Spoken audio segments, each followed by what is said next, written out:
இன்புறலாம் எவ்வுலகும் ஏத்திட வாழ்ந்திடலாம். இன்பம் என்பது சிற்றின்பம் என்பதுதான் இந்த மாயா மனத்தினுடைய ஸ்தூல உடம்பினுடைய இன்பம். ஆனால் வள்ளல் பெருமான் மரணமிலா பெருவாழ்விற்கு செல்ல வேண்டுமேயானால் அருள் உடம்பு இன்பம் பெற வேண்டும். அதுதான் இந்த இன்புறலாம் பேரின்ப பெருவாழ்வு அடைவதற்கான அத்துணை சித்திகளையும் பெற்றிடலாம்.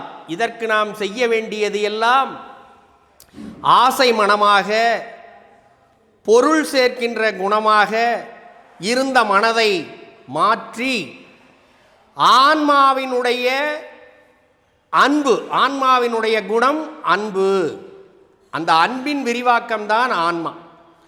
அப்போ அந்த அன்பு உடையவர்களாக நாம் அனைவரும் மாறி சமரச சுத்த சன்மார்க்கத்திலே நாம் சேர்ந்திடுகின்ற பொழுது நம்முடைய அக வடிவமாகப்பட்டது இந்த ஸ்தூல உடம்பு, சூட்சும உடம்பு, காரண உடம்பு, இவை மூன்றும் மாற்று உடம்பாக அருட்பெரும் ஜோதி ஆண்டவரினுடைய அருள் உடம்பாக சுத்த தேகமாக, பொன் தேகமாக,